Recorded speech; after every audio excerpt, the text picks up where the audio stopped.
HeroQuest fans? I think we're ready.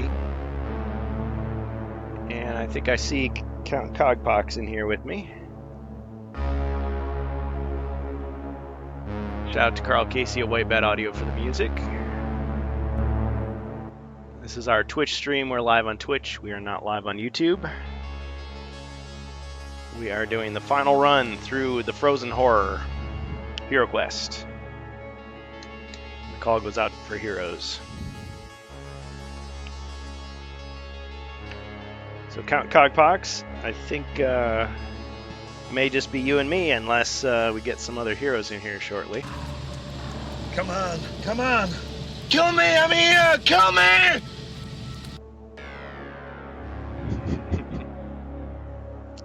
Okay, well, Jacer, welcome to HeroQuest fans. Here we are, Quest 10.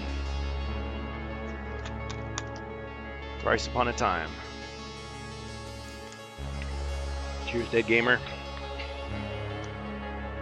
Alright, so when we last left our heroes, they were facing the Frozen Horror in the throne room.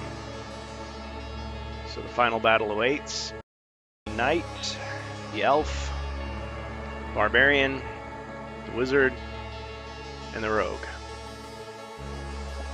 And their body points, as you see on the screen, should be all correct. Barbarian has 2, Rogue has 1, Wizard's down to 3, Elf to 1, Knight to 2. Now you might think those odds aren't very good, but when you look at the map, you can see monsters that we have here. The Frozen Horror has taken 3 damage out of his overall 6. And there is an orc and a skeleton in the main room. Out in the frozen river, there's a Famir and a goblin. Over in this region, you can see that there is another orc and an elite orc and a skeleton making their way over to the encounter with these 2 mercenaries, the crossbowman and the swordsman. Well, that seems to just be a diversion. The main battle is taking place in this main room. The Halberdier is damaged, down to 1 body point.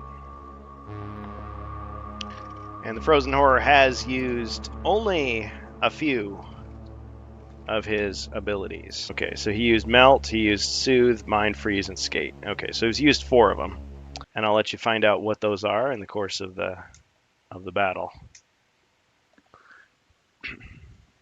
And of course I got plenty of Chaos Guards left here. Now the heroes are not short on abilities themselves.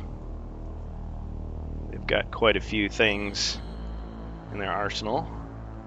Well, how do you feel tonight? I'm unsure if we're going to win. Well, give it a 50-50. If you lose, you're going back to Quest 9, and we're going to remix it and restart it. But my plans after this are, I really want to do Rise of the Dread Moon. But so far, I did a little poll on XSC3, Home of HeroQuest fans, in the community page section of my YouTube channel. And it looks like so far, people are agreeing that it would be great to do 2 streams a week. Once I get my playtest done, which should be done next Thursday. And after that, I mean, I could do a Friday Mage of the Mirror and a Saturday Rise of the Dread Moon. You know, like that, like every week. Taking a break for Christmas, you know, take a break for Thanksgiving, but otherwise, keep doing it like that. What do you guys think of that idea? I can do. I'm down for either one. I mean, I don't mind. But on Fridays I can't make it, but I would be able to do the Dread Moon one. Fridays I have D&D, more nerd stuff. Yeah. See, you got to recruit those guys and convert them over. See, it's the competition, the eternal war that has been sworn between D&D and HeroQuest. Kidding, of course. Totally kidding. Okay, Jacer got 3 skulls, so he's dead. It's nice knowing you, Jacer. I'm kidding. I do Fortnite Friday. Okay, well, I guess you guys won't be on the Mage of the Mirror beginning. I'm sorry about that. Well, oh, you mean just this Friday or every Friday? Fortnite. Hero Quest and Fortnite, the new partnership for the new millennium. Well, I had a couple people say that they really were looking forward to Mage of the Mirror, and they really wanted me to do it. So I thought, well, my weekends are Friday and Saturday, my current work schedule, which I've had for, several years now. It hasn't changed. So Thursday is kind of my day to do the Rantcast. And I thought, well, if we do the Rantcast every other week, because Strange Bus and I have tried hard to do every week, but it almost never works out. Like, we can do it maybe once, and then we got to take a week off. Just how it is. But I was thinking, well, if I do Hero Quest on Thursday night, like opposite of the Rantcast, it's going to get confusing. People are going to show up for the game and be like, oh, it's just the Rantcast, or they'll come for the Rantcast and it's only the game, So Glasgow Gargoyle says Friday's better for me if I can be involved in Mage of the Mirror. Well, the thing is, I'm not trying to do this to exclude anybody. I'm trying to make it so that, within my schedule, we can do some type of game. And it may be that we end up just having different heroes. I mean, you guys have had a great run. And, you'll be back. I hope, I assume. I mean, because otherwise it's like if our schedules are totally opposite, it has to be like me and Amalgamash. We just have to pick a day way in advance, some other time during the week, like on a Tuesday night or something. But that's no way to run a campaign because we're not going to be playing very often.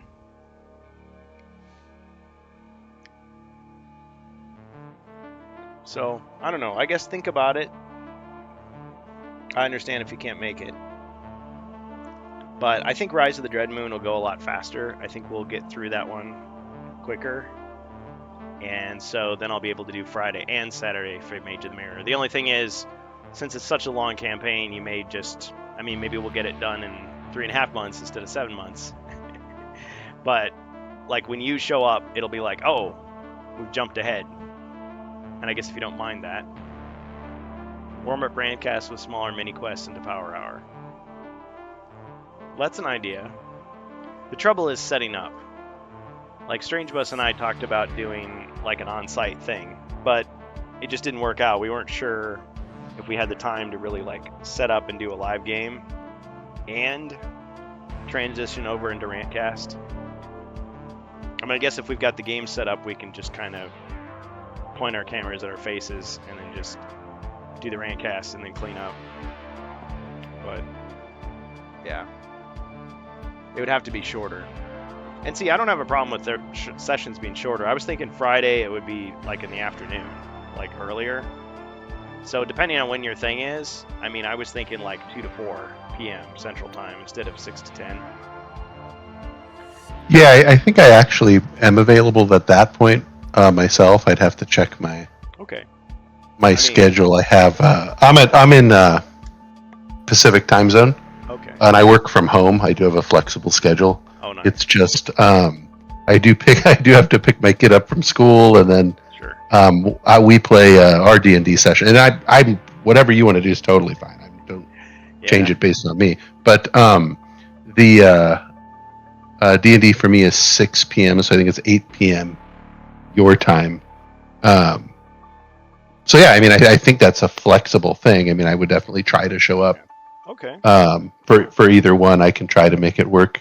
Yeah. And the thing is, like, I'm not asking you to commit to the whole thing. As I've always said, I don't care if people jump in, play for a little bit, and then leave. And, if you don't think you can do a hero, there's always the interactive chat, using your gold coins to influence the quest.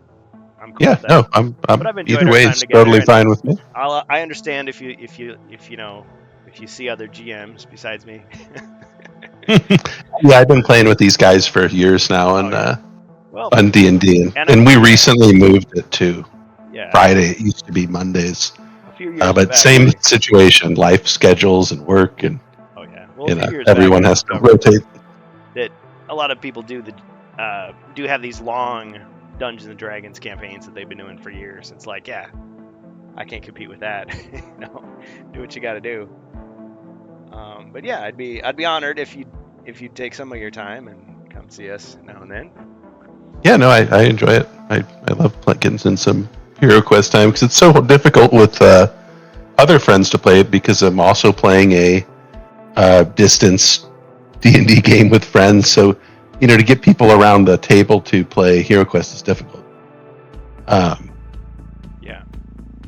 At least with my life it is. Yeah. So it's fun to play it. Somebody who sets the board up, I know it's just time consuming for you.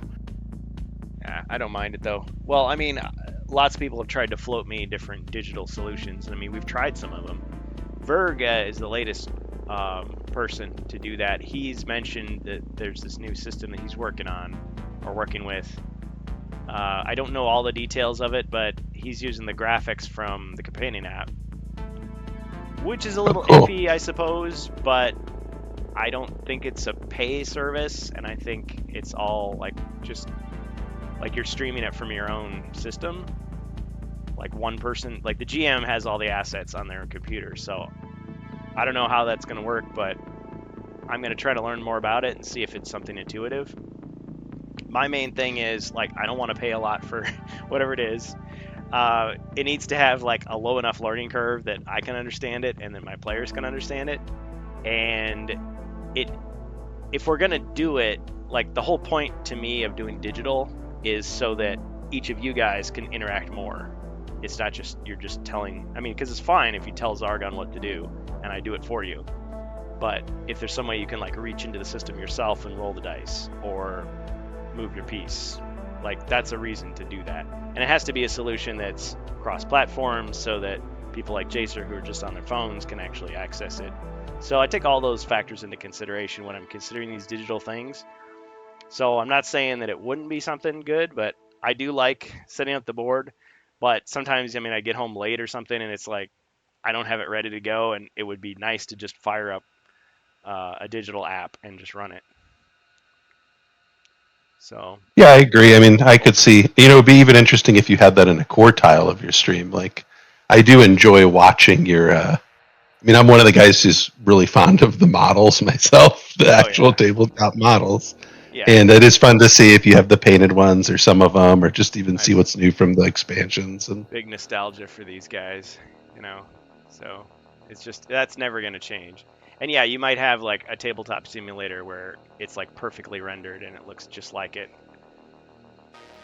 And yeah, you don't have the same tactile, feel that you would if you were actually picking the dice up and picking the pieces up yourself and moving it around. But it's an approximation. It's an attempt to do it.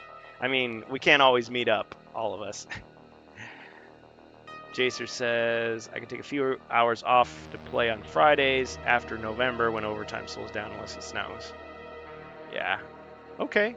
So it sounds like it's possible. Well, great. Here I was thinking we were just cutting it off. This is it. We're done, guys. No. Anyway. Yeah. So Hero Quest fans will continue on. And I am totally in support of people doing their own virtual games. Go for it. Expand it out. And if you find a gaming group you like better than us, no harm, no foul, go for it.